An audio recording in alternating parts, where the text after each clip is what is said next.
Pada kesempatan kali ini kita akan membahas tentang chapter 9, yaitu tentang debt valuation. Di sini kita akan berbicara tentang penilaian utang.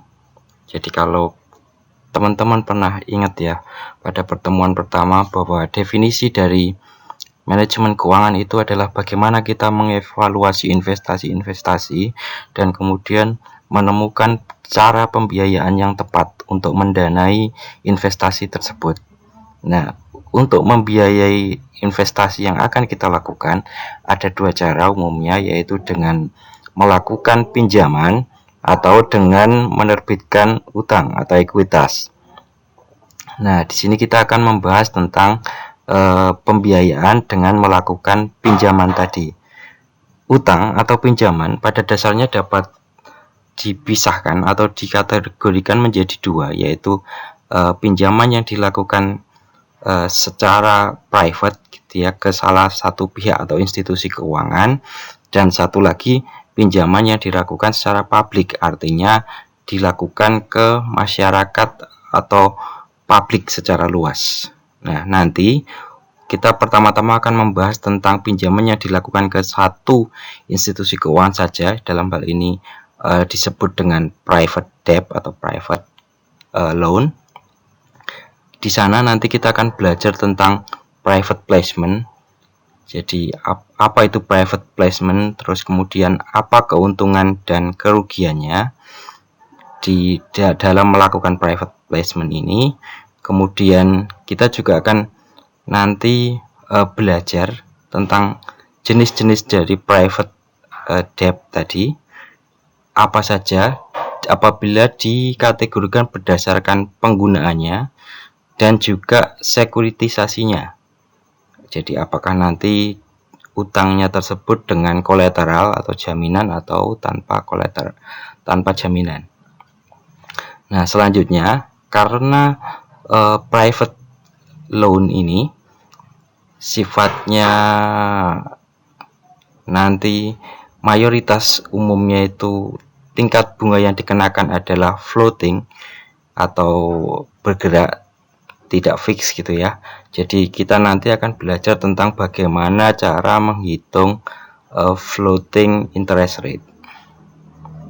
Selanjutnya nanti kita bergerak ke bahasan tentang public debt. Di sini nanti kita akan banyak berbicara, karena public debt maka kita akan berbicara tentang bond atau obligasi secara umum. Apa sih itu obligasi? Terus bagaimana cara penerbitannya? Kemudian kita juga belajar tentang fitur-fitur apa yang ada di obligasi. Jadi istilah-istilah yang ada di sana seperti indenture, par value, kupon, dan lain sebagainya. Kemudian kita selanjutnya akan belajar tentang bond atau obligasi mana sih yang bagus gitu ya. Jadi kita akan nanti berbicara juga tentang rating obligasi, mana yang obligasi masuk kategori investment grade, mana yang tidak masuk kategori investment grade. Kemudian kita juga akan sedikit menyinggung tentang rating agensi yang ada seperti Moody's, Pevindo, S&P, Fitch. Nah, kemudian kita juga akan belajar tentang bagaimana cara menghitung present value dari obligasi.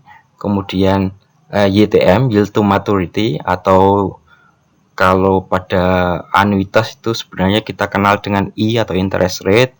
Kemudian kita juga akan belajar tentang apa sih hubungan antara masing-masing variabel yang ada dalam penghitungan bond itu. Jadi apa hubungannya antara yield dengan price atau harga dari bond tadi, apa hubungannya antara yield to maturity dengan tingkat bunga kupon, dan seterusnya. Nanti kita akan belajar lebih masuk lagi. Nanti juga kita kaitannya dengan bond, karena di sana nanti ada resiko gitu ya. Kita juga akan belajar tentang nanti bagaimana cara menghitung nominal rate.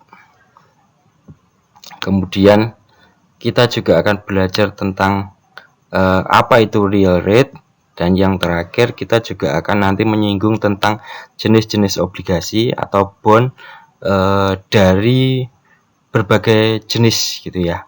Apa sih yang dimaksud dengan Eurobond, junk bond, convertible bond, dan lain sebagainya. Baik, kita langsung mulai saja ya. Jadi tujuan untuk pembelajaran pada bab 9 ini yang pertama adalah nanti setelah belajar diharapkan teman-teman dapat mengidentifikasi apa sih fitur-fitur utama dari obligasi atau bond dan mampu menjelaskan perbedaan antara private debt market dan public debt market. Kedua, diharapkan nanti kita juga dapat untuk menghitung nilai sebuah obligasi dan juga menghubungkannya dengan YTM, yield to maturity, atau kalau di istilah anuitas itu disebut dengan interest. Yang ketiga, kita nanti juga diharapkan dapat menjelaskan 4 hubungan utama dari penilaian obligasi. Jadi variabel-variabelnya itu termasuk tentang hubungan antara bond price, yield to maturity, tingkat bunga kupon itu apa masing-masing. Kemudian kita juga diharapkan dapat mengidentifikasi jenis-jenis corporate bond yang utama atau yang umum. Yang kelima, yang terakhir, kita juga diharapkan mampu menjelaskan efek inflasi atau kenaikan harga terhadap tingkat bunga dan menjelaskan the term structure of interest rate. Nah, prinsip-prinsip Menkeu yang diterapkan adalah prinsip nomor 1, 2, dan 3, di mana 1 kita tahu ya ada money has a time value, kemudian ada risk return trade off, sama yang ketiga tentang cash flow are the source of value. Kita langsung saja ya ke yang pertama tentang corporate debt. Jadi ketika sebuah perusahaan meminjam sejumlah uang untuk membiayai operasional perusahaan, akan terdapat 2 sumber pembiayaan utama. Yang pertama, dia bisa meminjam dari sebuah financial institution atau disebutnya private debt. Kenapa? Karena transaksi minjam-meminjam ini kan hanya melibatkan dua belah pihak ya. Jadi perusahaan sebagai peminjam dan financial institution sebagai si pemberi pinjaman. Selanjutnya, bisa juga perusahaan itu minjam atau ngutang ke masyarakat luas. Caranya bagaimana? Dengan menerbitkan obligasi. Sehingga ini dikenal dengan istilah public debt. Karena obligasinya itu diperdagangkan secara publik gitu ya. Jadi disebutnya dengan istilah public debt. Nah, kita bahas yang tentang private terlebih dahulu ya. Jadi bentuknya bisa working capital loan, bisa transaction loan. Kalau working capital dia dipakai untuk operasional sehari-hari. Kalau transaction loan digunakan untuk membeli peralatan atau properti gitu ya. Nah, selanjutnya loan juga bisa dibedakan juga yang ada jaminannya dan yang tidak. Kalau ada jaminannya berarti dia nanti disebutnya dengan collateral loan yang dijamin gitu ya, yang ada kolateralnya. Kolateral itu artinya jaminan. Nah, kemudian perusahaan dapat memperoleh uang dengan menjual sekuritas secara langsung kepada para investor melalui sebuah private placement. Investor utama dari private placement adalah institusi-institusi keuangan besar dengan 3 kelompok investor penting, yaitu yang pertama itu life insurance companies, state and local retirement fund, sama yang ketiga private pension fund. Jadi dalam private debt placement ini perusahaan dia jual langsung nih melalui private placement atau penempatan yang sifatnya private gitu ya ke institusi-institusi keuangan besar, yaitu ke 3 ini. Nah, kalau pakai skema private debt placement, keuntungannya apa? Jadi tentu nanti masalah kecepatan ya, cepat dapat duitnya. Karena ditempatkan langsung ke sebuah institusi keuangan besar gitu ya. Jadi ngutang langsung juga nanti dapat uangnya juga lebih cepat. Selanjutnya juga mengurangi biaya-biaya. Jadi daripada kalau misalkan menjual ke publik lewat SEC atau ini ya, ke pasar modal, itu nanti akan banyak sekali biaya-biayanya yang dikeluarkan. Nah, selanjutnya juga masalah financing flexibility. Nah, karena ini kan meminjam ke satu institusi keuangan ya, jadi ada fleksibilitas di sana. Misalkan saya nanti minjamnya sekian ya, misalkan gitu, tapi saya ambil dulu sekian persennya. Nanti kalau misalkan kekurangannya bisa saya ambil sekian, atau mungkin bisa nanti kalau kurang bisa nambah lagi ya gitu. Jadi ada fleksibilitas dalam pinjaman di sana, dalam negosiable lah sifatnya. Nah, yang kedua, kekurangannya apa dari private debt placement ini? Yang pertama, interest cost-nya. Jadi biaya bunganya itu cenderung lebih tinggi daripada apabila perusahaan menerbitkan obligasi ke publik. Kemudian ada restrictive covenant. Restrictive covenant itu maksudnya ada pembatasan yang diajukan atau yang tertera di dalam kontrak perjanjian pinjam antara perusahaan dengan institusi keuangan tadi. Jadi misalkan perusahaan harus menyampaikan laporan keuangan tahunan, kemudian perusahaan harus misalkan menjaga current ratio-nya dalam level sekian dan lain sebagainya. Nah, itu ada restrictive covenant biasanya. Yang ketiga juga ada probability atau possibility of future SEC registration. Ini maksudnya adalah ketika ini nanti misalkan investor ini pengen menjual di pasar publik gitu ya, dari utang, perjanjian utang atau surat utangnya tadi dijual lagi ke publik gitu. Nah, itu mau nggak mau perusahaan nanti juga harus comply atau patuh terhadap aturan-aturan dari pengawas pasar modalnya Amerika kalau ini SEC ya. Jadi ya tetap harus tunduk nanti perusahaan untuk mengikuti step-step yang dilakukan untuk tadi dalam rangka utang tadi diperdagangkan di publik. Nah, kaitannya dengan private debt ini, umumnya tingkat bunga yang dipakai adalah floating atau tingkat bunga yang sifatnya tidak tetap atau mengambang.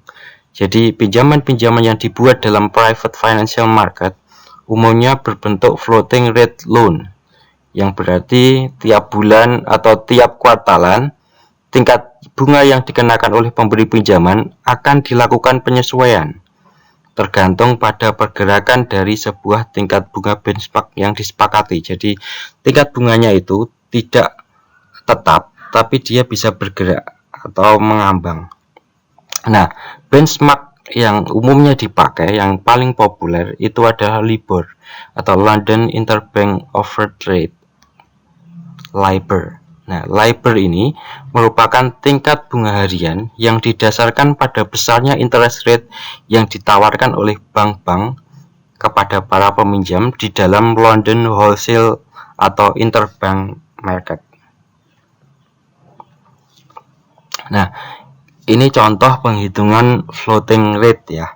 Jadi, misalkan sebuah perusahaan mungkin memperoleh sebuah pinjaman 1 tahun dengan tingkat bunga 300 basis point atau 3% di atas LIBOR dengan ceiling sebesar 11% dan floor sebesar 4%. Nah, ini adalah contoh atau jenis-jenis bank debt atau pinjaman bank tadi ya, yang sudah dijelaskan di depan bahwa berdasarkan jenis intended use-nya, pinjaman bank dapat diklasifikasikan menjadi dua, working capital loan sama transaction loan. Kalau working capital itu dipakai untuk operasional sehari-hari, kalau transaction loan itu untuk membiayai aset spesifik. Kalau berdasarkan diklasifikasikan dengan berdasarkan ada tidaknya penggunaan kolateral atau jaminan untuk mengamankan pinjaman tadi ya, maka bisa dibedakan menjadi dua, yaitu secure debt sama unsecured debt. Jadi dari namanya udah ketahuan ya, kalau secure berarti dia ada kolateralnya, ada jaminannya, misalkan properti gitu ya, atau aset tertentu. Nah, kalau unsecure itu tidak ada jaminannya, jadi hanya bergantung kepada creditworthiness dan reputasi, atau ya kepercayaan lah, sama reputasi dari si peminjam untuk dapat membayar kembali utangnya tepat waktu. Ini contoh ya, contoh untuk menghitung tingkat bunga floating rate loan. Jadi asumsikan ada sebuah loan dengan the spread over LIBOR 0,75% dengan ceiling 2,5, floor 1,75. Apakah selama periode loan berlangsung, yaitu sejak 7 Maret 2008 sampai dengan 2 Mei 2008, ceiling atau floor tersebut terlampaui? Nah, kita dengar ya, kalau di sini ya, jadi ada beberapa hal yang diketahui. Jadi spread over LIBOR-nya itu 0,75%. Ceiling, namanya ceiling itu kan atas ya, jadi batas atasnya 2,5%. Floor itu lantai, jadi dia batas bawah, ambang batas bawah, yaitu 1,75%. Nah, selama periode 7 Maret sampai 2 Mei ini, apakah ceiling atau floor tadi terlampaui? Jika ada data-data sebagai berikut. Jadi per tanggalnya seperti ini. Jadi misalkan tanggal 29 Februari 2008 tuh LIBOR-nya 1,98, 7 Maret itu 1,66 dan seterusnya hingga di sini pada tanggal 25 April itu 1,93. Nah, di sini kita lihat ya. Jadi untuk menjawab pertanyaan soal tadi, kita perlu memahami dulu permasalahannya. Jadi kita lihat dulu di sini ada gambar, kita petakan dulu di mana letak ceilingnya, di mana letak floornya, kemudian LIBOR-nya tadi, kemudian LIBOR per spread of 75 basis point atau 0,75 tadi di mana. Misalkan ini yang pertama, jadi untuk series 2 atau yang warnanya ini, yang warnanya hijau, itu adalah LIBOR dari T-1, maksudnya minggu sebelumnya. Jadi LIBOR minggu sebelumnya ditambah spread. Jadi yang warna hijau ini LIBOR minggu sebelumnya ditambah dengan spread. Jadi misalkan di sini LIBOR untuk awalnya kan ini tanggal 7 Maret ya, 7 Maret sampai 2 Mei. Jadi ini minggu pertama 7 Maret. Nah, pada 7 Maret ini adalah LIBOR yang dipakai adalah LIBOR minggu sebelumnya 1,98 ditambah dengan 0,75 karena spread over LIBOR-nya kan 0,75. Jadi 1,98 tambah 0,75 berarti itu kan 2,73 ya. 2,73 itu di sini.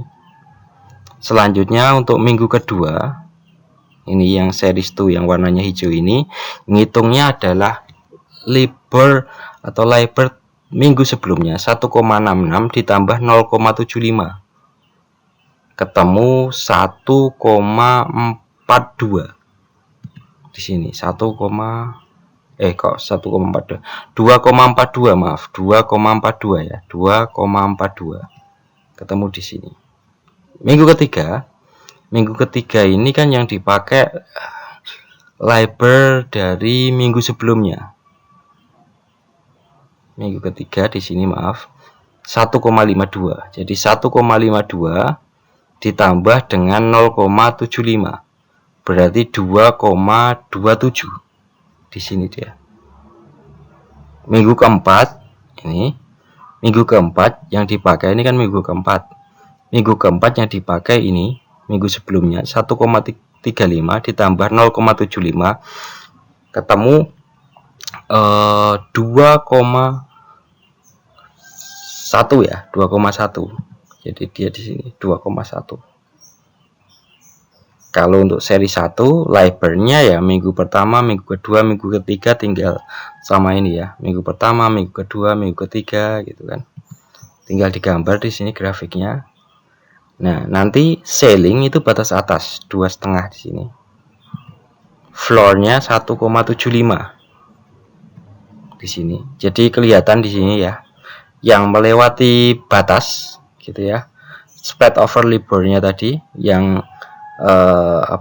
LIBOR price spread of LIBOR yang 0,75 tadi itu yang melewati batas ini di antara dua garis antara ceiling dan floor ini yang di sini nih, minggu pertama sama minggu ke-8. Kalau kita lihat dari gambar ini. Nah, kita harus menentukan floating rate mingguan dan kemudian melihat apakah floating tersebut melebihi ceiling atau berada di bawah floor. Jadi ya, kalau kita lihat di sini ya cuman yang minggu pertama sama minggu ke-8. Kemudian untuk menghitung floating rate on loan itu sama dengan LIBOR for previous week plus spread of 0,75 yang di sini tadi. Jadi misalkan di sini yang dipakai minggu sebelumnya plus 0,75, pas minggu kedua ini yang dipakai pas minggu sebelumnya ditambah 0,75 dan seterusnya. Nah, floating rate itu tidak dapat melebihi ceiling karena ceiling itu kan batas atas ya, ambang batas atas, atau berada di bawah floor rate, ambang batas bawah. Jadi spread over LIBOR ini plus LIBOR minggu sebelumnya itu tidak boleh lebih tinggi daripada 2,5 dan tidak boleh lebih rendah dari 1,75. Kalau nanti floating rate-nya berada di bawah floor, maka rate tersebut akan direset atau dikembalikan ke floor-nya. Kalau dia melebihi ceiling, ya ditarik masuk ke dalam ceiling gitu ya. Jadi akan direset kembali sebesar ceiling. Jadi kayak di sini nanti ini ya direset ke sini 2,5, tidak bisa 2,7 sekian. Di sini juga tidak bisa, jadi direset ke 2,5. Nah, ini tadi penghitungannya tadi dari grafik tadi kan kelihatan kan, minggu pertama yang lewat tadi 2 tidak, 3 tidak, 4 tidak, 5 tidak, 6 tidak, 7 tidak, 8 yang lewat. 8. Jadi 1 dan 8 kalau di sini tadi. Kalau dihitung sampai dengan 9 misalkan di sini ya 9-nya juga kena. Jadi dia melewati ceiling, artinya apa? Nanti dia loan rate-nya ya hanya sebatas ceiling saja, setinggi ceiling 2,5. Tidak bisa 2,73 karena ini kan 1,98 plus 0,75 ini kan 2,73. Ini kan sudah melewati 2,5. Jadi loan-nya balik ke 25 atau 2,5. Kalau yang lain ini kan masih di bawah ceiling nih, masih di bawah ceiling, di atas floor. Jadi inilah yang dipakai. Di sini juga sama, sudah melewati yaitu 2,63, jadi dibalikkan ke ceiling 2,5. Nah, tabel tadi memperlihatkan bahwa ambang batas itu terlampaui pada minggu pertama dan pada 2 minggu terakhir, jadi minggu per-8 dan 9 tadi ya. Tetapi ambang batas atau floor rate-nya tidak pernah terlewati. Nah, analisis kita apa? Jadi ceiling adalah tingkat bunga maksimal yang dikenakan terhadap pinjaman, sedangkan floor adalah tingkat bunga minimal yang dikenakan terhadap pinjaman. Jika ceiling atau floor-nya itu terlampaui, maka loan rate akan direset, dikembalikan kepada batas atas atau batas bawahnya. Nah, seandainya tidak ada ceiling, maka tingkat bunga pinjaman selama minggu pertama tadi kan jadinya 2,73 dan 2,63 serta 2,68 pada 2 minggu terakhir atau minggu ke-8 dan minggu 9 tadi. Tapi karena ada batas atas dan batas bawah, maka dia ditarik ke batas atas atau batas bawah. Nah, kita berganti sekarang tentang bagaimana apabila perusahaan itu memutuskan untuk meminjam uang di pasar keuangan publik gitu, atau meminjam ke masyarakat umum secara luas. Nah, nanti perusahaan itu bisa menggunakan jasa dari investment banker atau bank investasi untuk mendapatkan dana pinjaman jangka panjang pada public financial market. Nah, fungsi atau peran dari investment banker tadi apa? Jadi dia ada 3 fungsi dasar yang dia mainkan. Yang pertama itu underwriting. Jadi Underwriting ini pada intinya adalah si investment banker dia mengasumsikan resiko dari menjual sebuah sekuritas yang akan dia terbitkan gitu ya, yang akan perusahaan terbitkan, maaf. Nah, si perusahaan itu nanti akan diberikan uang terlebih dahulu gitu ya. Kamu misalkan dia butuh uangnya berapa, nah nanti diberikan dahulu sebelum sekuritasnya dijual ke publik.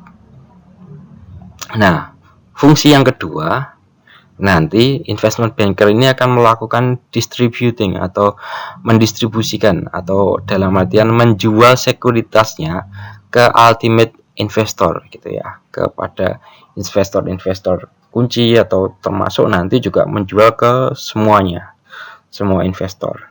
Nah, yang ketiga juga ada fungsi advising yang dilakukan oleh investment banker.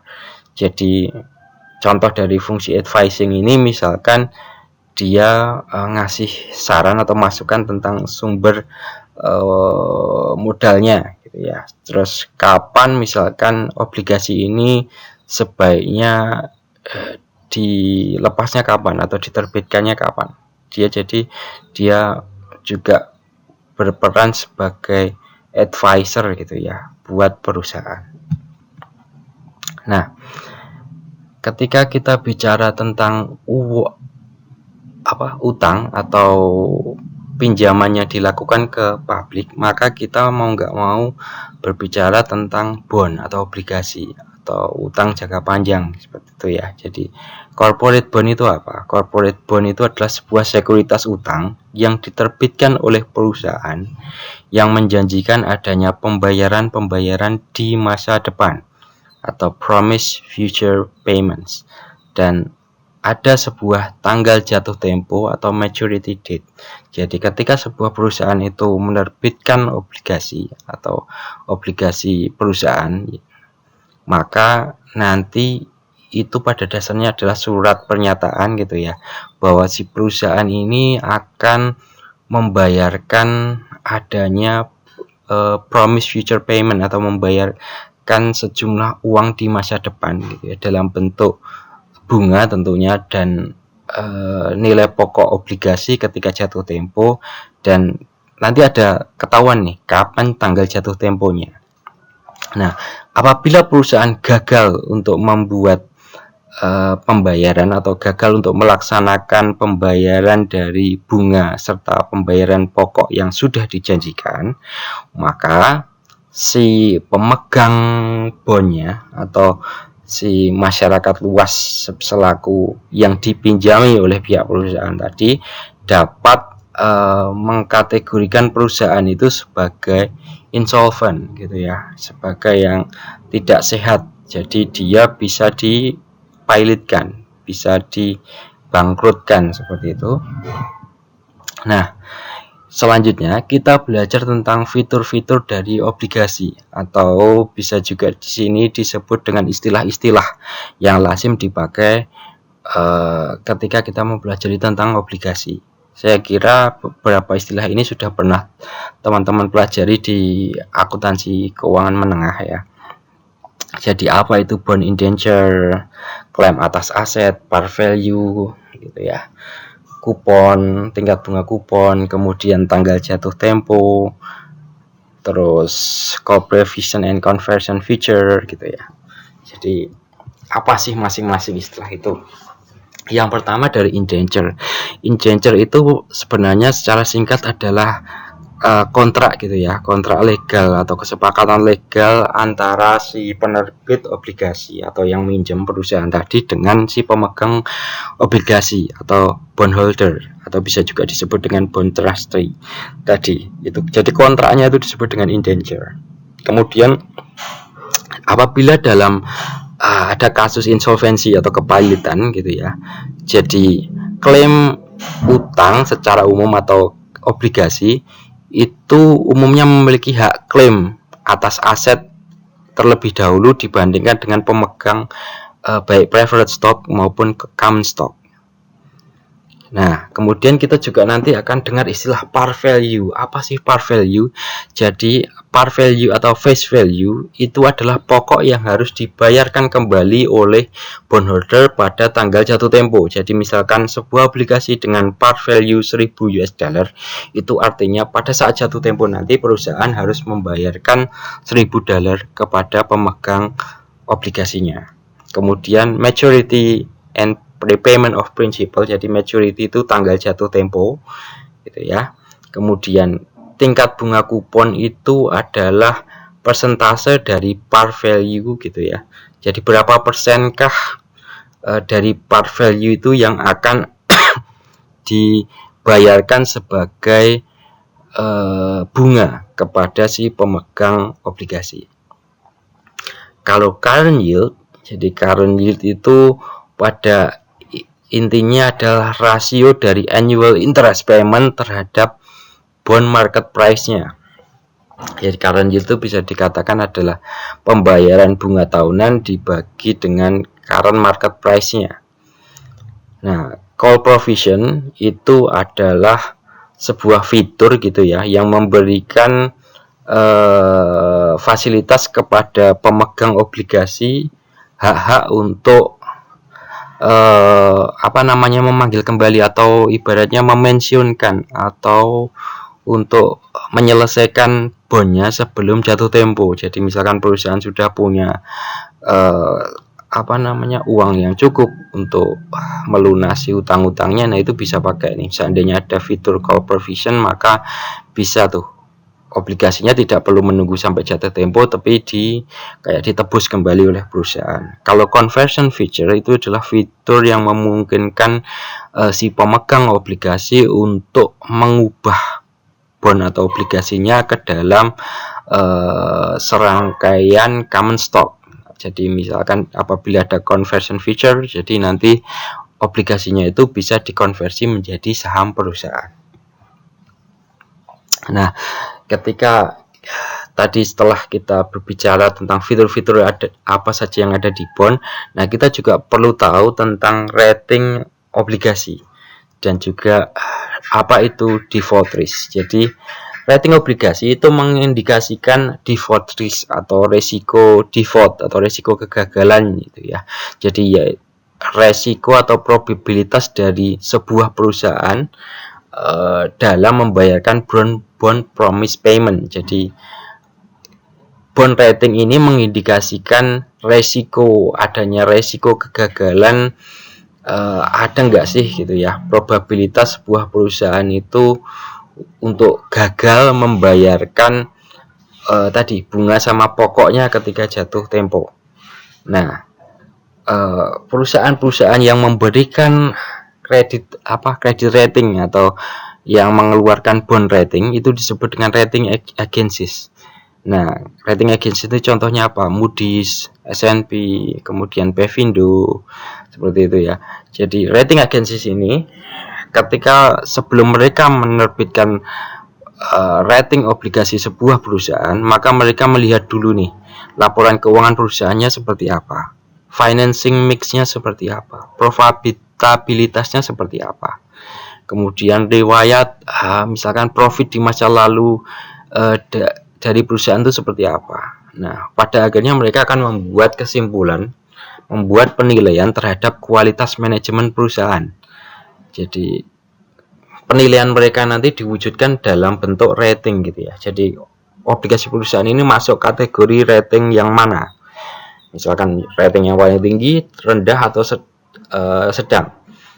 Nah, ini adalah contoh rating-rating yang dikeluarkan oleh perusahaan yang tadi, credit rating agencies tadi ya. Di sini kebetulan yang ditampilkan adalah S&P sama Moody's.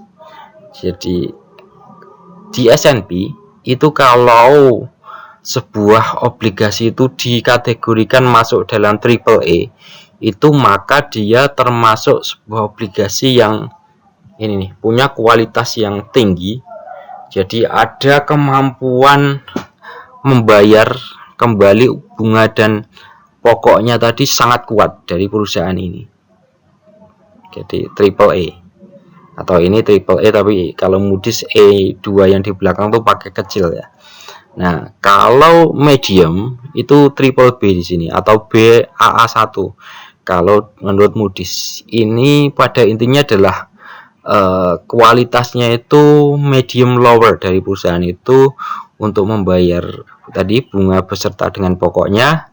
Nah, kalau ada perubahan situasi itu dapat memberikan impact terhadap kemampuan perusahaan untuk membayar. Jadi kemampuan perusahaan tidak kuat-kuat banget, tapi asalkan dengan keadaan sekarang gitu ya, tidak ada sesuatu yang sifatnya misalkan keadaan yang force majeure dan lain sebagainya, sebenarnya perusahaan masih bisa membayar gitu ya. Kategori triple A sama triple B ini masuk yang disebut dengan investment grade. Artinya apa? Jadi kalau mau berinvestasi dalam bentuk obligasi, maka sebaiknya di antara obligasi perusahaan yang masuk triple A atau triple B ini, kalau mau cari aman gitu ya.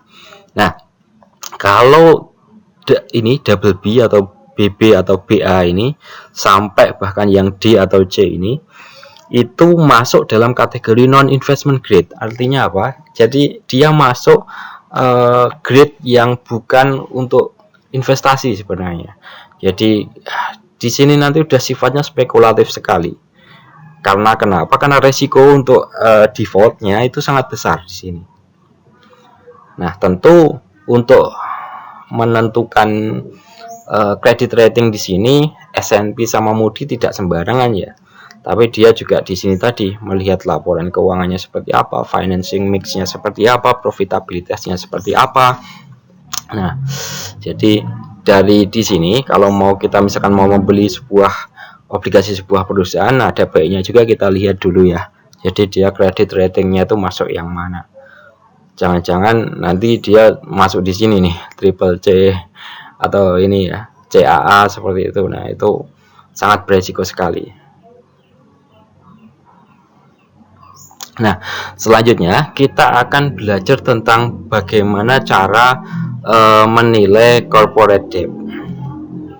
Nilai dari corporate debt gitu ya, setara dengan present value dari contractually promised principal and interest payment atau cash flow yang didiskusikan kembali ke masa sekarang dengan menggunakan market required yield to maturity on bond of similar risk. Jadi pada intinya nilai dari corporate debt atau tadi bond tadi itu adalah present value dari pembayaran yang dijanjikan di masa depan.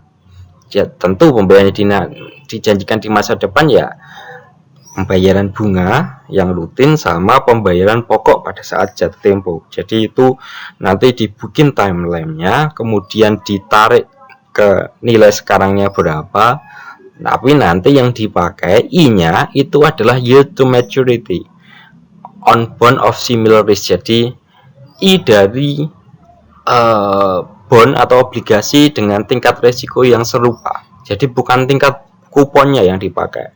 Yang dipakai sebagai I untuk discount rate-nya itu adalah YTM atau yield to maturity dari obligasi dengan tingkat resiko yang sama di luar sana.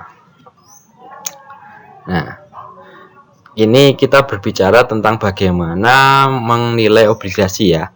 Jadi langkah yang pertama, kita tentukan dulu cash flow-nya. Cash flow-nya itu apa? Jadi jumlah nominal dan waktu pembayaran bunga serta pokok yang telah dijanjikan. Ketika kita menghitung tingkat bunga tahunannya, itu berarti par value dikalikan kupon rate-nya. Contoh misalkan bunga tahunan dari sebuah obligasi dengan jangka waktu 10 tahun dengan tingkat bunga kupon 7% dan parnya 1000, maka bunganya itu adalah 7% dikalikan dengan nilai parnya atau 70 US dollar.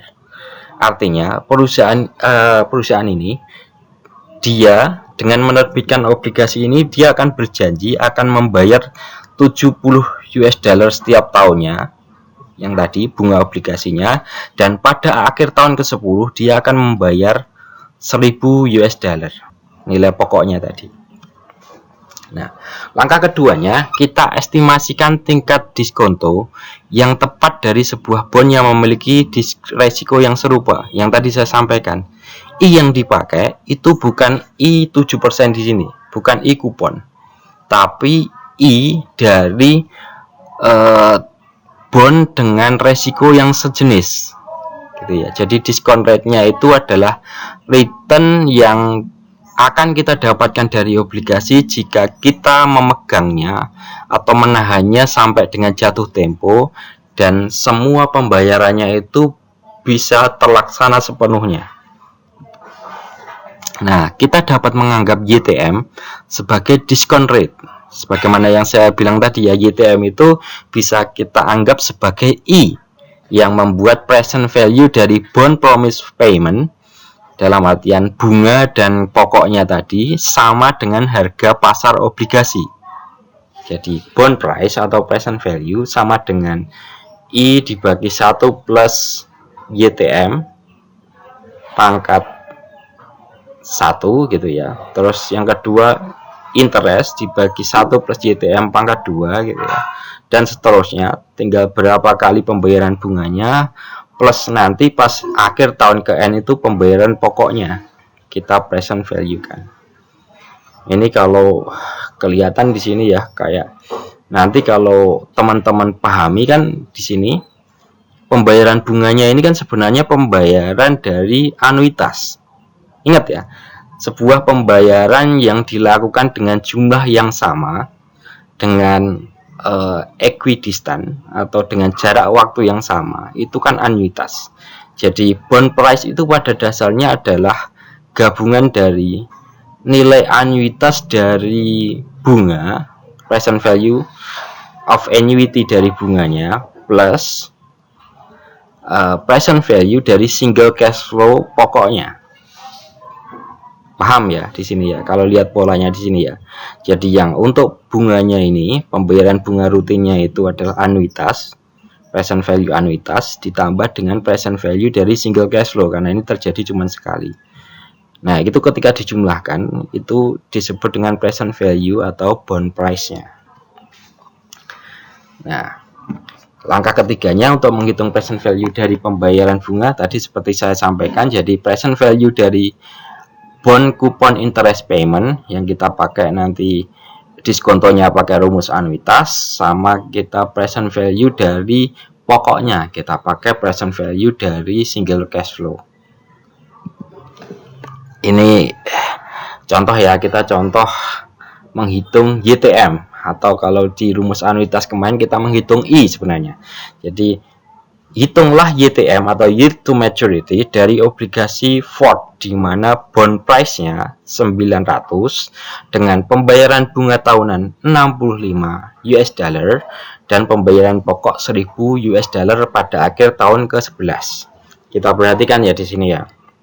Jadi dari sini sebenarnya sekilas kita bisa menangkap bahwa present value adalah 900 di sini, terus kemudian pembayaran bunga tahunannya itu 65, ini interestnya, pembayaran pokoknya itu ada 1000 seperti itu ya, pada akhir tahun ke-11, N nya 11. Jadi present value 900 kalau pakai Excel ya, PMT nya 65, future value nya 1000, nanti N nya 11 kalau pakai Excel.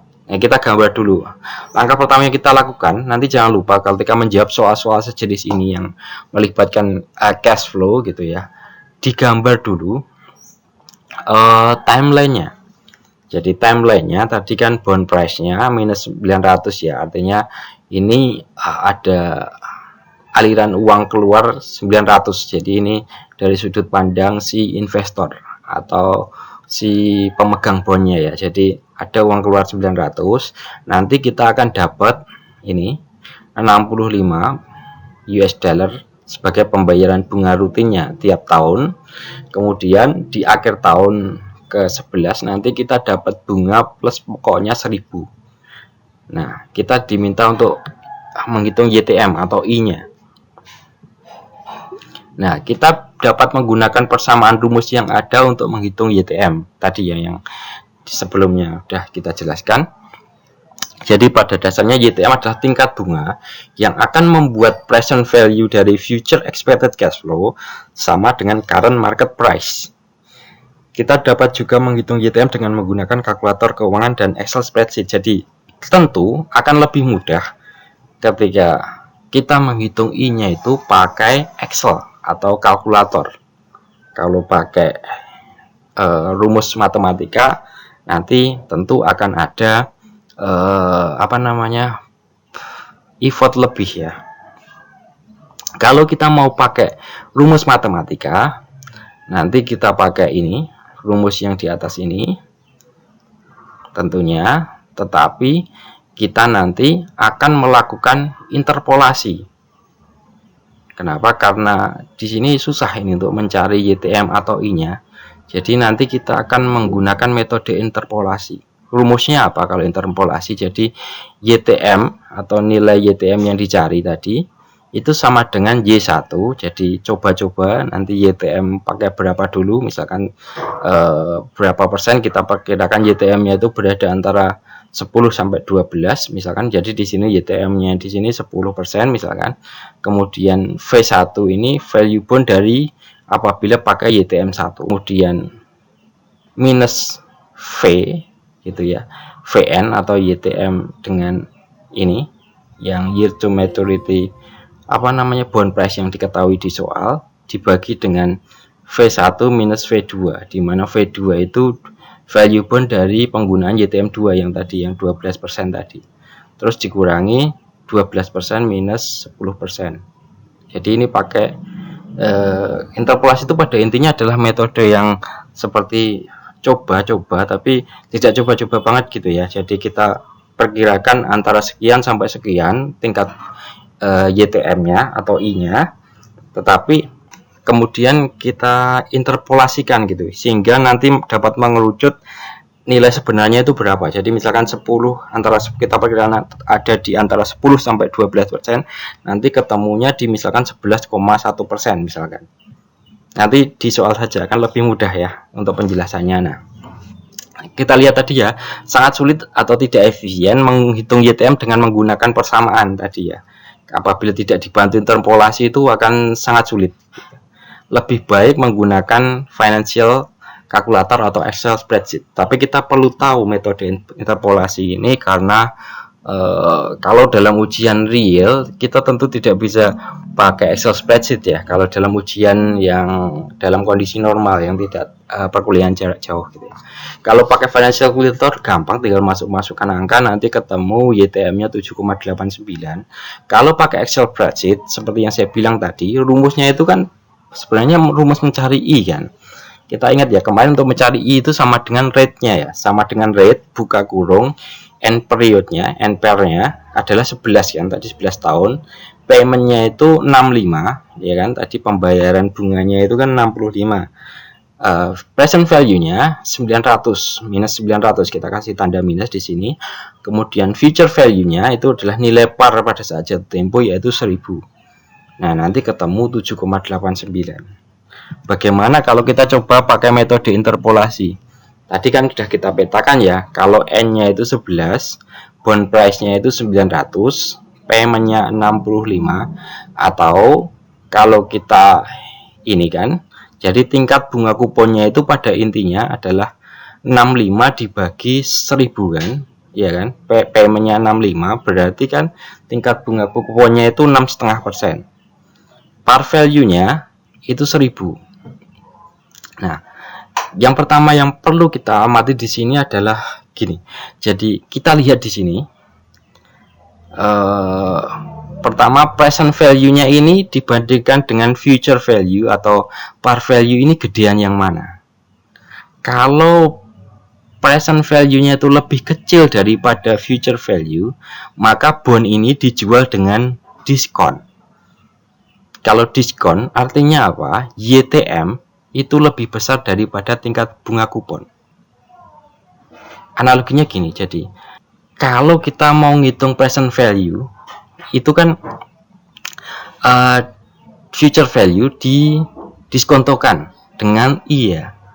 Kalau I-nya itu gede gitu ya, semakin gede I, otomatis present value-nya kan semakin kecil. Jadi ketika I atau YTM-nya itu lebih gede daripada tingkat bunga kupon, maka present value-nya akan lebih kecil daripada future value. Jadi dengan kondisi seperti ini, dengan bond price atau present value 900, future value 1000, maka dapat dipastikan YTM-nya nanti pasti lebih gede daripada 6,5. Tetapi kalau misalkan seperti ini, di sini bond price-nya 1200, di sini 1000, maka dapat dipastikan YTM-nya nanti akan lebih kecil daripada 6,5. Kenapa? Karena future value-nya itu present value-nya itu lebih gede gitu ya. Nah, dalam kasus ini karena present value-nya ini lebih kecil daripada 1000 ini, maka bond ini dijual dengan diskon gitu ya. Atau YTM-nya lebih gede daripada tingkat bunga kupon. Nah, kita perkirakan YTM-nya ini berada pada kisaran 7 sampai 8 kira-kira gitu ya. Nah, kalau kita pakai YTM 7%, nanti dimasukkan ke persamaan tadi yang untuk menghitung present value tadi ya, present value dari obligasi tadi, dengan kita mempresent value-kan pembayaran bunga dengan rumus anuitas dan present value dari 1000 tadi dengan single cash flow, ketemunya berapa? Ketemunya misalkan di sini bond value-nya 92,51. Jadi kita hitung ulang di sini present value ini dengan YTM atau dengan I 7%. Ketemu 962,51. Kemudian ketika kita pakai YTM 8%, itu ketemu bond value-nya 89,92.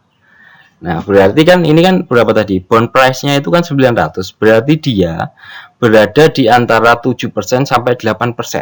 Kemungkinan dia 7, sekian persen YTM-nya itu.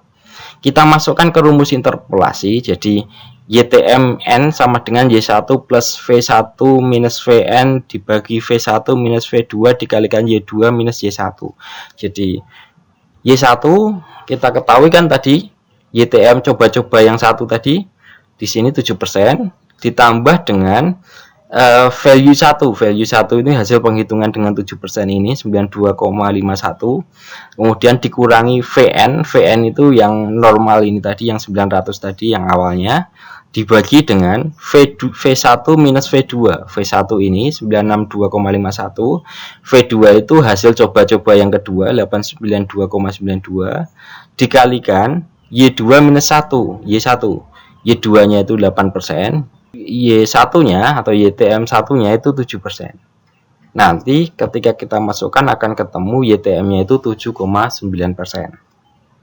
Sama ya dengan di sini ya, 7,89. Ini kalau dibulatkan kan 7,9. Itu kalau pakai interpolasi. Analisis kita apa? Jadi YTM dari bond tersebut adalah 7,89. YTM tersebut lebih tinggi dari tingkat bunga kupon 6,5%. Makanya karena kupon rate-nya itu lebih kecil, jadi karena 6,5 itu lebih kecil daripada 7,89, obligasinya itu diperdagangkan pada harga di bawah 1000 atau kita menyebutnya sebagai diskon bond. Nah, selanjutnya kita akan belajar tentang bagaimana menggunakan market yield to maturity data atau market YTM gitu ya. Jadi market YTM itu apa sih? Data market YTM itu adalah data yang secara reguler dilaporkan oleh sejumlah penyedia jasa atau layanan investor dan dinyatakan diestimasikan dengan telah credit spread, yield spread atau spread over treasury bond. Tabel 94 nanti akan memberikan contoh beberapa credit spread dari obligasi-obligasi pada level resiko dan jangka waktu jatuh tempo yang berbeda. Nah, ini contoh yang dirilis dari bondsonline.com ya. Jadi credit spreadnya kalau double E ini untuk yang jangka waktu jatuh temponya 30 tahun itu credit spreadnya itu 1,28, Maksudnya apa? Jadi nanti YTM-nya itu adalah spread ditambah YTM treasury tadi ya. YTM-nya treasury bond. Jadi maksudnya credit spread itu adalah berapa sih di atas YTM-nya dari treasury bond. Nah, di sini maka maksudnya ketika kredit spread 128 itu artinya adalah dia 1,28% di atas YTM-nya treasury tadi.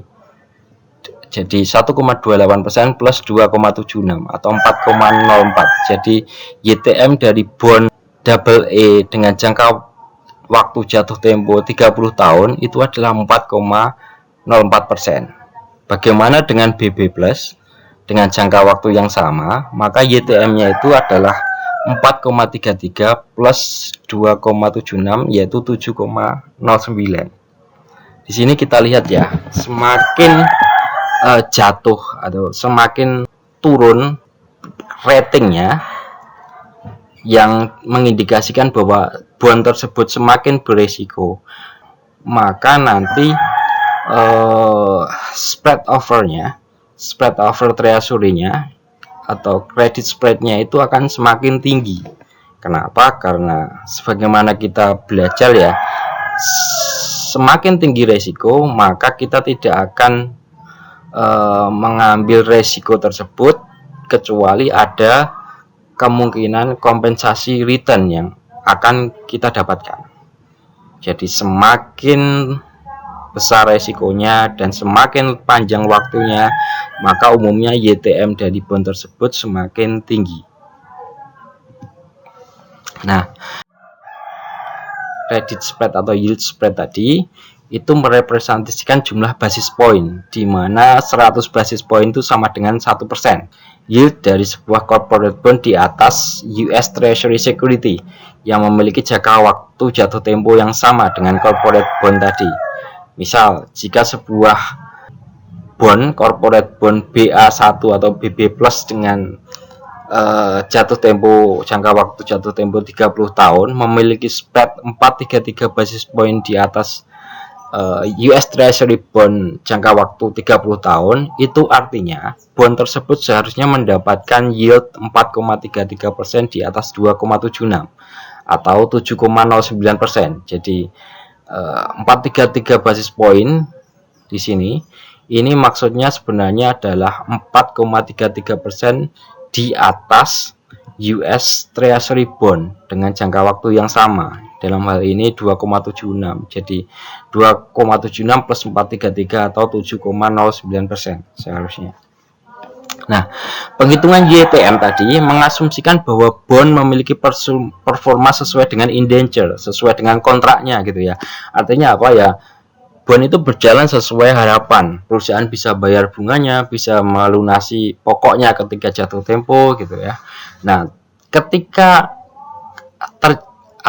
berjalannya waktu gitu ya, kan tidak selamanya seperti itu. Dalam artian karena corporate bond ini mempunyai resiko kegagalan atau default risk gitu ya, maka pembayaran yang dijanjikan itu belum tentu juga akan terlaksana, sehingga otomatis promise YTM tadi mungkin tidak sama dengan expected YTM.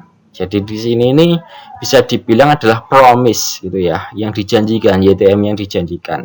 Tetapi expected YTM-nya atau real YTM-nya nanti belum tentu sama, tidak selalu sama dengan YTM yang ada di sini tadi gitu. Karena ada resiko kegagalan tadi. Nah, kemudian financial press itu dia juga mengeluarkan promise yield, bukan expected rate of return. Jadi yang dirilis di sini pada intinya itu adalah promise yield. Jadi YTM yang dijanjikan, bukan expected rate of return. Belum tentu yang kita harapkan. Nah, apalagi belum tentu kejadian gitu ya. Jadi contoh misalkan gini, anggaplah terdapat 1 tahun bond gitu ya. Ini contoh sederhana saja. Jadi obligasi tentu akan dilaksanakan dalam jangka waktu yang lebih panjang ya, tapi ini demi kesimpulan contoh. Jadi misalkan asumsikan terdapat obligasi 1 tahun yang menjanjikan kupon rate 8% dan memiliki nilai pokok 1000 US dollar. Kemudian asumsikan bond tersebut sekarang diperdagangkan pada harga 850. Berapakah nilai promise yield to maturity-nya? Nah, jadi promise yield to maturity tentu nanti ini ya, I yang membuat ini 8% ini plus 1000 itu setara dengan 850.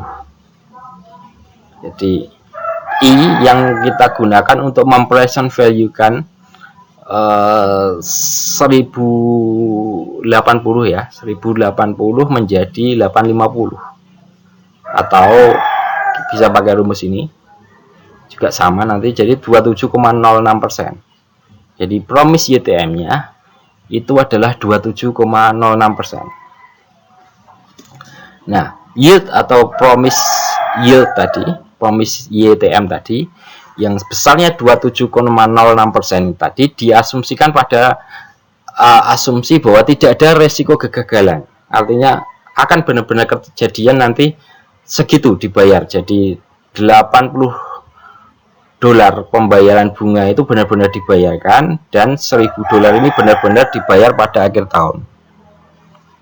Nah, apabila kita asumsikan terdapat 40% resiko kegagalan pada bond ini gitu ya, sehingga nanti ketika itu benar-benar terjadi ya, apabila gagal bayar gitu, si bondholder hanya akan menerima 60% dari pokok dan bunga yang terutang. Berapa expected YTM dari bond ini? Jadi misalkan nih kita asumsikan terdapat 40% kemungkinan gagal bayar gitu ya, sehingga apabila ini terjadi kita cuma dapat 60%-nya pembayaran pokok dan bunganya, maka berapa sih expected YTM dari bond itu? Nah, nanti tinggal kita masukkan ke rumus. Jadi 80% 80 tadi plus 1000 dikalikan 0,6 atau 60%-nya tadi ya, dibagi dengan 850 minus 1, yaitu minus 23,76. Jadi nanti kita akan menghitung expected YTM-nya, itu adalah expected YTM dengan no default tadi. Kalau misalkan kemungkinan dia berapa persennya tidak ada atau tidak terjadi default, dengan berapa persen terjadi default. Tadi kan dijelaskan 40% terjadi default dan 60% tidak default. Kalau tidak default dia dapat 27,06% expected YTM-nya. Kalau terjadi default nanti YTM-nya jadi minus 23,76. Dikalikan terus ditambahkan, maka expected YTM dari bond ini itu tidak jadi 27,06 ketika ada resiko seperti ini, tetapi dia hanya 6,73%. Nah, angka yang ada di financial price tadi, yang di sini tadi, ini pada dasarnya adalah promise YTM, bukan expected YTM. Jadi yang itu adalah yang di sini. Jadi angka optimis lah ibaratnya ketika tidak ada default. Nah, yang expected YTM cuman sekian, gitu ya. Jadi kita harus ini juga ya. Kita harus ketika menghitung itu, apalagi misalkan obligasinya itu berada di sini, di rating-rating yang agak bawah di sini, menengah ke bawah di sini, maka kita harus memperhitungkan juga risk of default-nya itu berapa, sehingga nanti YTM kita itu tidak benar-benar sesuai dengan tabel tadi, tapi paling nggak kita adjust ke tingkat yang lebih rasional gitu ya, dengan memperhitungkan risk of default-nya. Ini contoh kita menghitung nilai dari bond yang diterbitkan, atau menghitung bond price, atau bisa juga menghitung present value dari bond. Jadi hitunglah present value dari bondnya AT&T dengan YTM for comparable risk bond sebesar 9%. Jadi YTM-nya atau I yang kita gunakan untuk mendiskontokan nanti 9%, tingkat bunga tahunan 85 US dollar, prinsipal 1000. Artinya tingkat bunganya adalah 8,5% tingkat bunga kupon dengan future value 1000. PMT-nya 85, future value 1000, N-nya 20, YTM-nya 9%. Kita masukkan nanti, tapi sebelumnya kita gambar dulu. Jadi pembayaran bunganya kan terjadi tiap tahun, sehingga nanti di tahun ke-20 nanti akan ada pembayaran bunga plus pembayaran pokoknya. Ini kita present value kan dengan gabungan rumus anuitas dan rumus single cash flow dari 1000 dengan I atau YTM 9%. Nanti akan ketemu berapa. Di sini kita pakai ini ya, bunganya untuk 85% tadi kita pakai rumus anuitas dengan N20 dengan I atau YTM 0,099%. Kemudian untuk satu pembayaran pokok di akhir periode bond tadi yang 1000 kita present value kan dengan single cash flow. Jadi kita bagi dengan 1 plus I pangkat 20. Ketemunya 954,36. Lihat ya, kalau di sini ya, ketemunya kan 954,36. Gitu, par value-nya 1000. Ini bisa terjadi kenapa? Karena YTM-nya pasti lebih gede daripada tingkat bunga kupon. Jadi di sini kan YTM-nya kan tadi 9%, tingkat bunga kuponnya kan 8,5. Pasti nanti di sini hasilnya akan lebih kecil daripada 1000. Ini kalau pakai financial calculator atau Excel, jadi sama dengan present value, rate-nya itu 9%, end period-nya 20, payment-nya 85, future value-nya 1000, ketemu 954,36. Analisis kita apa? Jadi nilai dari obligasi AT&T sebesar 954,36 ketika yield to maturity-nya 9%. Obligasi AT&T ini diperdagangkan pada sebuah diskon karena kupon rate-nya lebih kecil daripada market yield tadi ya, karena 8,5% itu lebih kecil daripada 9%. Seorang investor akan membeli AT&T pada current discounted price, yang membeli gitu ya, seorang investor yang membeli AT&T bond pada current discounted price akan menerima promised yield to maturity sebesar 9%.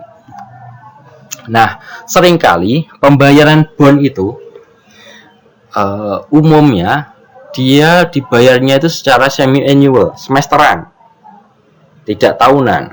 Nah, bagaimana cara kita menghitung bond value-nya? Ya, kita ingat rumus anuitas kemarin ya, ketika compoundingnya itu tidak sama dengan 1 tahun, maka tinggal nanti I atau YTM-nya dibagi dengan N-nya itu berapa, dibagi dengan berapa itunya ya, M-nya. Di sini dalam hal ini karena semesteran maka dibagi 2 gitu ya. Kemudian periodenya itu juga dikalikan dengan M-nya. Jadi kalau semesteran di sini dikalikan 2. Pun begitu nanti dengan I atau YTM yang digunakan untuk mendiskontokan pokoknya. Sama. Jadi pada prinsipnya sebenarnya sama dengan rumus anuitas ataupun rumus single cash flow yang dia compoundingnya lebih dari 1 kali dalam 1 tahun. Ini contoh ya. Jadi hitunglah present value dari obligasi AT&T yang membayarkan bunga semesteran dengan nilai yield to maturity on comparable bond 9%, annual interest 85, prinsipalnya 1000, jatuh tempo dalam 20 tahun. Jadi diketahui seperti ini ya. Nah, yang pertama kita lakukan adalah kita gambar dulu timelinenya. Jadi yang kita bayarkan secara semesteran itu kan setengahnya dari annual interest ini kan setahun nih 85. Maka tiap semester itu kita dapatnya separuhnya, 42,5, dan pada saat jatuh tempo nanti 1000. Nah, periodenya N-nya bukan 20 karena ini semesteran, nanti jadi 40. I-nya 9% di sini. Nanti jadi kita ketahui bahwa semi annual interest payment-nya 42,5, kemudian principal atau par value-nya 1000, kemudian N-nya itu ada 40, I-nya atau YTM-nya itu 9%, atau kalau kita bagi dengan M-nya itu 4,5. Nah, kita dapat ini menggunakan informasi ini untuk mendiskontokan interest sama par-nya tadi ke present value. Jadi nanti dimasukkan tinggal interest atau payment-nya itu 42,5, YTM-nya itu nanti separuh dari 9, N-nya 2 kali 20 atau 40. Sama di sini, jadi 1000 dibagi 1 plus 0,045 pangkat 40, ketemu nanti 954. Kalau pakai Excel atau financial calculator lebih mudah, nanti ketemunya juga sama 954. Jadi analisis kita apa? Jadi dengan compounding yang semesteran tadi, kita memperoleh bahwa nilai AT&T bond tadi 954 sangat dekat atau enggak beda jauh gitu ya, dengan ketika yang tadi yang pakai annual compounding tadi itu kan ketemunya 954,26. Tetapi bagi seorang investor besar kelas kakap gitu, yang dia cuman beli bondnya itu enggak cuman selembar gitu ya, mungkin sampai ribuan atau mungkin puluhan ribu, ratusan ribu gitu ya, mungkin karena uangnya yang sangat banyak gitu ya, maka selisih ini jadi nanti bisa jadi cukup material juga. Oke, kita sudah tadi belajar tentang bagaimana cara menghitung bond, cara menghitung present value, cara menghitung yield to maturity. Nah, kita sekarang pahami nih, apa sih hubungan-hubungan kunci yang ada di dalam tadi komponen-komponen penyusunnya tadi. Jadi yang pertama, atau hubungan yang pertama yang harus kita pahami, bahwa nilai obligasi tadi ya, value of bond itu berbanding terbalik atau inversely related dengan perubahan dalam market YTM. Ingat ya tadi ya, semakin tinggi YTM maka present value-nya akan semakin kecil kan, karena YTM itu pada dasarnya I yang digunakan untuk mendiskontokan pembayaran di masa yang akan datang. Kalau I-nya semakin tinggi, ya otomatis present value-nya atau nilai obligasinya itu akan semakin kecil ya. Tadi kita ingat ya, kalau pakai YTM 12%, bond value-nya 1000 gitu ya untuk kasus seperti ini.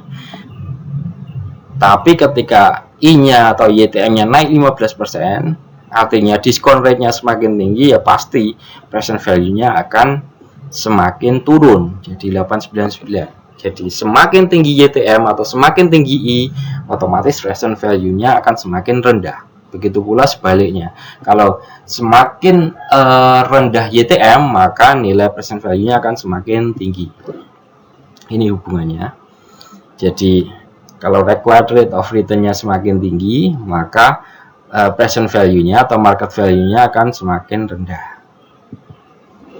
Hubungan yang kedua, kalau obligasi tadi nilai pasarnya itu lebih kecil daripada par value, misalkan seperti ini ya, ini kan kasus di sini, ini kan bond value-nya itu lebih kecil dari par value, maka market required yield to maturity atau YTM-nya itu pasti lebih besar daripada tingkat bunga kupon. Nah, di sini yang kelihatan kan, ini pasti lebih tinggi daripada tingkat bunga kupon. Sebaliknya, kalau nilai pasarnya present value-nya itu lebih kecil daripada par value atau disebutnya premium bond, maka YTM-nya itu pasti lebih kecil dari kupon interest rate. Bagaimana kalau sama? Ya kalau sama pasti ya nilainya akan sama nanti. Jadi kalau nilai YTM sama dengan kupon interest rate, maka nilai pasarnya akan sama dengan nilai par value-nya. Tapi di sini pokoknya semakin tinggi YTM itu kan artinya semakin rendah nilai pasar market value atau present value-nya. Jadi kalau ininya semakin gede, maka nilai pasarnya itu akan pasti lebih rendah daripada par value. Begitu juga sebaliknya. Nah, hubungan yang ketiga apa? Jadi seiring mendekatnya tanggal jatuh tempo, nilai pasar akan semakin mendekati par value. Hal tersebut karena pada saat jatuh tempo, obligasi akan diambil kembali dan investor akan menerima par value dari obligasi tersebut. Figur 9.2 secara jelas mendemonstrasikan nilai dari sebuah obligasi baik premium atau diskon bond mendekati nilai par seiring dengan mendekatinya tanggal jatuh tempo. Ini ya. Jadi misalkan nih ada bond dengan tingkat bunga kupon 12%. Ini kalau skenarionya YTM-nya atau I yang dipakai itu 12% juga. Maka dalam jangka waktu jatuh tempo tinggal berapapun gitu ya, 5 tahun sampai 0 tahun ya segitu-segitu aja. Karena bond price-nya sama dengan par value-nya kan. Kalau diskon bond 15%, kita pakai YTM-nya itu 15%. Apabila tanggal jatuh temponya itu kira-kira masih 5 tahun, maka nanti bond value-nya 899. Kalau masih tinggal 4 tahun, maka bond value-nya itu 914 dan seterusnya. Di sini kelihatan semakin naik ya. Kalau premium bond itu sebaliknya. Jadi nanti seiring dengan semakin mendekati ke jatuh tempo, maka bond value-nya itu akan semakin turun. Ya, semakin turun mendekati nilai parnya. Atau kalau kita gambarkan nih di sini, kita pakai jadi tingkat YTM 9% sama kita pakai 15% dengan N-nya tinggal 5 tahun, 4 tahun, 3 tahun, 2 tahun, 1 tahun dan lain sebagainya. Nanti kalau kita gambar kuponnya akan seperti ini. Kalau YTM sama dengan tingkat bunga kupon tentu akan stabil di 1000 seperti itu. Nah, hubungan yang keempat apa? Jadi long term bond itu memiliki interest risk yang lebih besar daripada short term bond. Make sense ya, karena namanya obligasi jangka panjang, maka resikonya kan lebih tinggi, sehingga tingkat bunganya itu kemungkinan akan lebih besar daripada short term bond. Karena semua obligasi dipengaruhi oleh perubahan dalam interest rate, maka harga longer term bond atau obligasi-obligasi dengan jatuh tempo yang lebih panjang atau lebih lama akan lebih berfluktuasi ketika interest rate-nya berubah dibandingkan dengan short term bond. Jadi kita lihat di sini, misalkan, jadi ada obligasi dengan waktu jatuh tempo misalkan 5 tahun dengan YTM 15%, maka ininya 899 bond price-nya, atau harganya itu turun dari parnya sebesar 10,1%. Kalau jatuh tempo 10 tahun ini 15,1% dan seterusnya. Begitupun dengan ketika misalkan YTM-nya itu 9%. Untuk jangka waktu jatuh tempo 5 tahun itu bond price-nya kan ada 116 ya, 1116. Nanti naik jadi 1192, 1200, 1273, 1293, 1308. Ini hubungannya. Nah, tadi kita sudah belajar tentang cara menghitung bond, kemudian hubungan-hubungan kunci antara variabel yang ada di situ. Nah, kita sekarang belajar tentang jenis-jenis bond atau jenis-jenis obligasi. Jadi ada macam-macam ya obligasi itu. Yang pertama debenture. Jangan terbalik dengan indenture ya. Kalau indenture tadi kan kontraknya gitu. Kalau debenture itu apa? Jadi debenture itu unsecured long debt. Jadi sebenarnya adalah utang jangka panjang yang tidak ada jaminannya gitu ya. Kemudian apa itu subordinate debenture? Subordinate debenture ya namanya subordinate. Jadi nanti klaim dari pemegang subordinate debenture itu diberikan setelah klaim dari secure debt dan unsubordinate debenture telah dapat dipenuhi gitu ya. Jadi dia lebih di bawah lagi sebenarnya hak klaimnya daripada debenture. Kemudian mortgage bond. Mortgage bond itu apa? Kalau mortgage, kita dengar mortgage itu kan kayak hipotek gitu ya. Jadi dijamin dengan properti gitu ya. Jadi bond yang dia ada jaminannya berupa properti seperti itu. Kalau Eurobond itu apa artinya? Apakah bond yang diterbitkan di Eropa? Bukan. Jadi Eurobond itu pada artinya adalah bond yang diterbitkan di negara yang berbeda dari dengan negara induk si penerbit bondnya tadi, yang mata uangnya itu berbeda dengan tadi ya, dengan negara si penerbitnya tadi. Jadi misalkan sebuah obligasi yang diterbitkan di Eropa gitu ya oleh sebuah perusahaan Amerika, yang dia membayarkan bunga atau pokoknya itu dalam bentuk US dollar, itu akan disebut dengan Eurobond. Jadi misalkan perusahaan Amerika dia jual di Indonesia misalkan bond, dan nanti bunganya dibayarkan dengan mata uang Amerika, itu maka disebutnya dengan istilah Eurobond. Kalau zero coupon, very low coupon bond itu apa gitu. Jadi sesuai namanya berarti tingkat bunga kuponnya itu zero atau nol gitu loh. Pertanyaannya, apa ya ada yang mau gitu kan? Orang membeli obligasi dengan tingkat bunga kupon nol gitu ya, berarti nanti bond price-nya gitu kan karena tidak ada pembayaran bunganya, maka nanti dia nanti akan menerima, si bondholder ini akan menerima pembayarannya itu pada saat jatuh tempo gitu ya. Jadi returnnya yang didapatkan itu pada saat ketika jatuh tempo. Jadi otomatis bond ini sebenarnya zero coupon bond itu adalah obligasi yang dia diterbitkan dengan diskon yang sangat besar gitu ya. Jadi misalkan obligasi 1000 US dollar mungkin dia dijualnya cuma 600 700 gitu loh. Dia tidak bayar bunga, tapi bond price-nya itu rendah. Jadi investor tetap dapat return dari selisih tadi ya, harga bond dengan harga kuponnya tadi. Harga bond dengan harga bond dengan nilai parnya.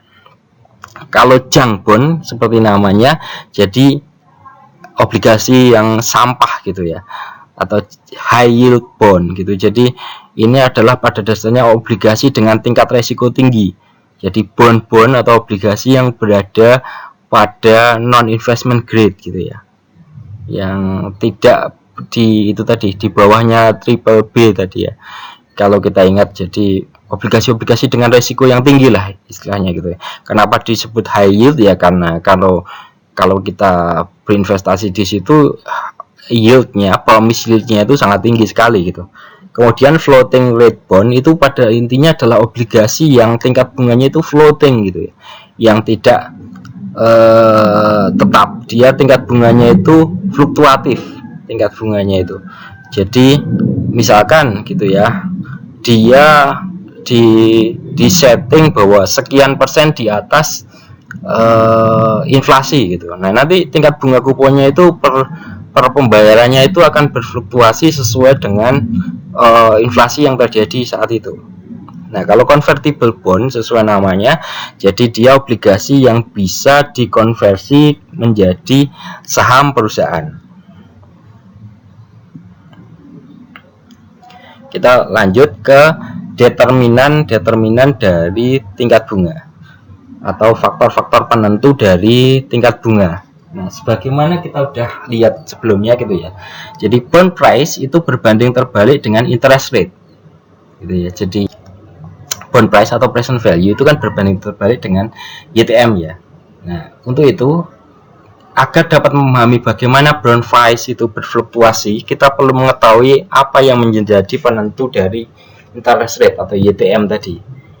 Interest rate di dalam financial press gitu ya, yang dipublish tadi, umumnya disebut dengan nominal atau quoted interest rate, dan belum disesuaikan mempertimbangkan faktor inflasi.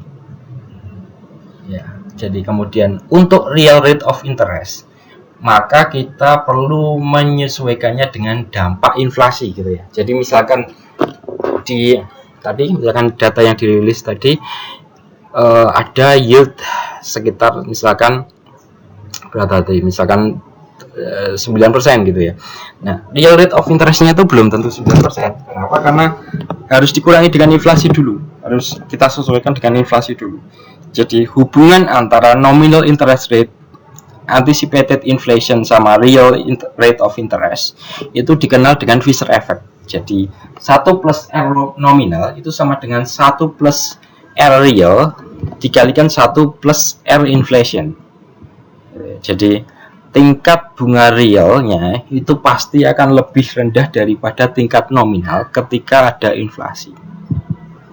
Jadi kita langsung ke contoh aja ya. Jadi misalkan gini, asumsikan sekarang kita mengharapkan bahwa inflasi tahun depan itu akan sebesar 5% dan ingin menganalisis berapa banyak yang bisa kita dapatkan dari menempatkan uang pada sebuah saving account yang juga membayarkan bunga sebesar 5%. Berapa real rate of return dari kasus ini? Jadi kalau kita lihat di sini ya, kita hadapan inflasi tahun depan itu 5%, dan kalau kita nabung gitu ya, misalkan dapat bunga 5%, berapa real rate of return dari kasus ini? Ini kalau kita lihat sederhana ya, kita sih dapat 5%, tapi tingkat inflasinya juga 5%. Bisa jadi ini nanti kita nggak dapat apa-apa nih, saling offset sebenarnya. Jadi nanti real rate-nya of return-nya itu ya cuma 0 gitu loh.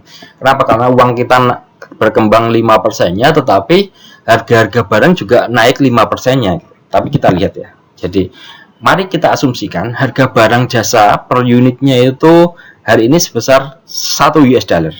Nah, tahun depan itu kita ekspektasikan inflasinya 5%. Artinya barang jasa ini akan menjadi 1,05 kan harganya tahun depan gitu kan.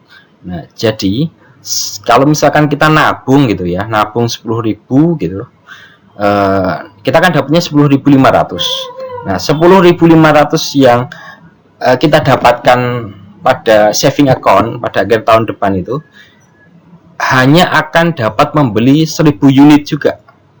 Kenapa? Karena harga barangnya juga naik pada akhir tahun depan. Jadi kalau kita gambarkan gitu, kita pahami permasalahannya. Jadi ini saving account kita sekarang itu kan 1.000 dengan bunga 5% itu kan jadinya 10.500 ya kan. Nah, ini kalau kita pakai indeks harga sekarang itu kan satu barang misalkan 1 US dollar. Tahun depan satu barang itu harganya 1,05. Jadi purchasing power atau kemampuan daya belinya itu nanti akan sama kan? Karena ini cuman nanti bisa 10.000 ini akan juga bisa membeli 10.000 barang. Di sini juga akan bisa membeli cuman 10.000 barang. Karena harganya sudah naik gitu kan. Kalau kita masukkan ke persamaan tadi, 1 plus R nominal sama dengan 1 plus R real dikalikan 1 plus R inflation, ketemu 0% kan. Iya kan? Ya make sense ya. Karena kita dapat bunga 5% tapi harga barang naik 5% juga, ya impas. Analisis kita apa? Jadi pada kasus ini nominal rate of interest sama dengan expected rate of inflation. Untuk itu real rate of return-nya itu sebenarnya nggak ada gitu, atau sama dengan 0. Kenapa? Karena tidak ada kenaikan daya beli dari berinvestasi pada akun tabungan 5% tadi. Lanjut ya. Jadi misalkan ada kasus seperti ini. Jika kita mengantisipasi bahwa tingkat inflasi itu akan menjadi 4% tahun depan dengan asumsi hal lainnya sama, berapa rate of return yang seharusnya kita dapatkan dari akun saving tersebut dengan tujuan agar mendapatkan 2% peningkatan daya beli atau purchasing power. Jadi kita asumsikan bahwa harga barang jasa hari ini itu 1 US dollar per unit, kemudian tingkat inflasi yang diharapkan tahun depan itu 4%. Nah, kalau kita ingin membeli 2% lebih banyak gitu ya, maka perlu nominal rate of interest berapa yang dapat memungkinkan kita untuk membeli 10.200 unit kan. Kalau 2% lebih banyak berarti 10.200 unit pada harga 1,04 untuk tiap-tiap unitnya, karena inflasinya kan 4%. Jadi kalau kita gambarkan atau kita pahami gitu ya, jadi saving account kita itu berapa agar kita bisa membeli barang 1.200 unit tadi ya, karena ada kenaikan daya beli gitu ya sebesar 2%. Kalau 10.000 harga kita pengen membeli 10.200 unit barang dengan harga per barangnya 1,04, maka saving account balance kita nanti harus berjumlah 10.608. Atau kalau ini kita naikkan di sini, kalau kita cari rate-nya itu sama dengan 6,08. Atau kalau kita pakai rumus tadi gitu ya, rumus yang untuk mencari tingkat R realnya tadi, nominal rate of real rate sama nominal rate of interest tadi kita masukkan, maka R nominalnya itu sama dengan 6,08. Analisis kita adalah untuk mencapai kenaikan daya beli sebesar 2% dan dalam menghadapi 4% tingkat inflasi, kita harus menaikkan tingkat bunga saving kita menjadi 6,08 ya. Nah, kemudian nominal interest rate atau tingkat bunga nominal gitu ya yang tertera dari sebuah note atau bond itu dapat kita anggap tersusun dari 5 komponen dasar. Yang pertama itu real risk free rate of interest. Jadi tingkat bunga dari investasi yang risk free. Misalkan kayak treasury bond seperti itu ya, yang sebenarnya sifatnya itu tanpa risiko default gitu ya, ditambah dengan premi inflasi, ditambah dengan default risk premium, ditambah dengan maturity risk premium, ditambah dengan liquidity risk premium. Apa sih maksudnya dari masing-masing tadi? Jadi premi inflasi itu adalah premi yang diberikan sebagai kompensasi atas ini ya, tingkat inflasi yang nanti akan terjadi gitu ya, terjadi yang diharapkan terjadi di masa yang akan datang. Kalau premi resiko default itu apa? Jadi premi yang merefleksikan resiko kegagalan atau resiko gagal bayar gitu ya dari si perusahaan penerbit obligasinya tadi. Kalau maturity risk premium itu adalah premi yang merefleksikan tambahan return yang diminta oleh investor pada sekuritas-sekuritas dengan jangka jatuh tempo yang lebih panjang. Kalau liquidity risk premium itu adalah premi yang diminta oleh investor untuk sekuritas-sekuritas yang tidak dapat dengan cepat dikonversi menjadi cash gitu ya pada reasonable predictable price gitu. Jadi liquidity risk premium itu resiko yang kaitannya bahwa kalau kita megang bond itu kan maka tidak semudah kalau kita pegang uang kan, yang bisa kita pakai untuk misalkan membeli barang atau untuk transaksi gitu. Nah, kita kan dengan memegang bond itu sebenarnya kita ada risiko likuiditas juga dari sisi investornya ya, karena bond itu tidak semudah itu untuk dikonversi menjadi cash. Nah, hubungan antara interest rate dan time to maturity with risk itu ya, itu held constant yang dikenal dengan sebutan term structure of interest rate atau yield curve. Jadi figur 92 mengilustrasikan sebuah hypothetical term structure dari US Treasury bond. Nanti kita lihat bahwa tingkat bunga dari bond atau note 5 tahun itu sebesar 11,5% dan comparable rate on 20 years bond itu sebesar 13%. Secara umum, yield curve naik atau meningkat untuk jangka waktu tempo yang lebih lama. Nah, ini term structure of interest rate atau yield curve-nya gitu ya. Jadi semakin lama years to maturity atau semakin panjang masa ke tanggal jatuh temponya, itu kurvanya umumnya akan seperti ini. Jadi dia meningkat seperti ini. Walaupun nanti akan landai di sini di atasnya. Nah, dengan kita mereview persamaan tadi bahwa nominal rate of interest itu sama dengan real risk free plus inflation premium, default risk premium, maturity risk premium, liquidity risk premium, kita dapat memperoleh pemahaman tentang bentuk yield curve tadi ya, yang untuk treasury security. Misalnya tadi yang treasury security, jadi karena treasury security itu dikeluarkan oleh pemerintah gitu ya, misalkan Kementerian Keuangan. Jadi default risk premiumnya di sini dan liquidity risk premiumnya itu sama dengan 0. Kan kita asumsikan kalau obligasi tersebut diterbitkan oleh pemerintah, maka dia resiko gagal bayar sama ininya kan jadi 0 ya. Sehingga bentuk yield curve-nya dipengaruhi oleh real risk free rate of interest gitu ya, inflation premium sama maturity risk premium. Jadi cuman ada ini dan ini gitu ya. Selama periode di mana tingkat inflasi diharapkan untuk turun atau melemah, inflation premium seharusnya berkurang selama periode jatuh tempo yang lebih lama, yang berujung pada sebuah downward sloping treasury yield curve sebagaimana diberikan dalam figur 95. Dalam keadaan sebaliknya, treasury yield curve sebagaimana tampak pada figur 94. Jadi ini ya. Jadi namanya real risk free rate itu tetap konstan, misalkan di sini diasumsikan 1% gitu ya. Inflation premium ini kalau kita asumsikan bahwa dalam berapa tahun ke depan itu semakin lama inflation premiumnya itu kan semakin tinggi, maka ini adalah kurvanya inflation premium.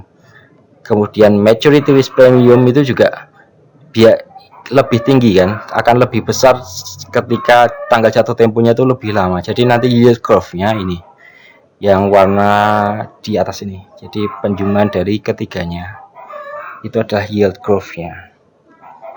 Umumnya kan seperti ini ya, ketika terjadi periode menaiknya inflasi.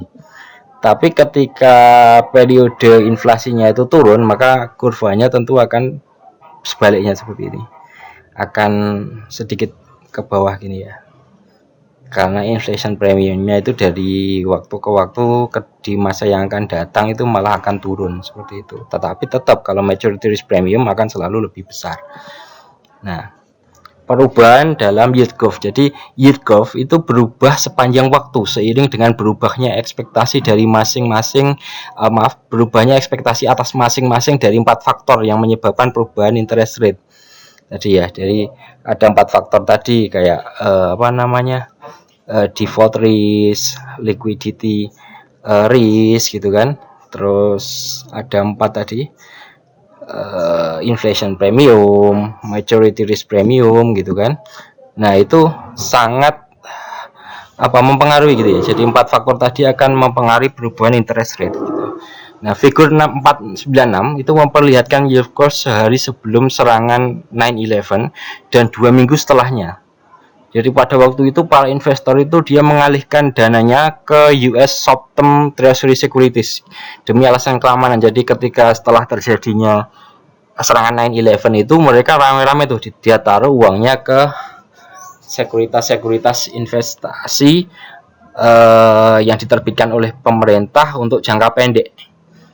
Yang akhirnya apa? Akhirnya harga-harga sekuritas itu tadi yang US short term treasury securities itu naik harganya, sehingga yieldnya otomatis akan turun gitu ya, karena harga naik yieldnya turun. Jadi ini contohnya pas waktu kejadian 9/11 itu, jadi sebelumnya itu ini yield curve-nya itu seperti ini, tapi begitu dengan adanya 9/11 itu langsung turun nih. Untuk yang sekuritas yang jatuh temponya 1 tahun itu dari awalnya 3, sekian 3,3 misalkan menjadi cuma 2,5 dan seterusnya ya, walaupun untuk jangka panjangnya juga masih tetap ya di sini.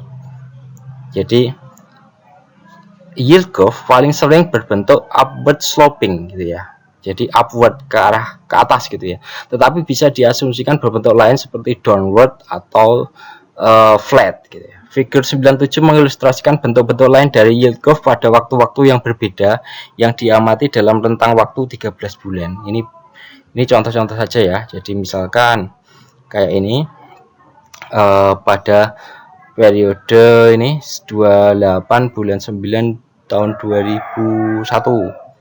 Sini. Yang warna biru, yang ini tanggal 7 September 2000, yang hijau tanggal 28 Desember 2000. Ini bisa kelihatan ya, historical term structure of interest rate-nya itu untuk sekuritas-sekuritas yang diterbitkan oleh pemerintah itu bisa berubah-ubah sepanjang waktu gitu. Tapi umumnya sebenarnya seperti ini. Normalnya itu upward sloping gitu ya. Baik, saya kira itu untuk pertemuan kita yang membahas tentang chapter 9 ini. Terima kasih.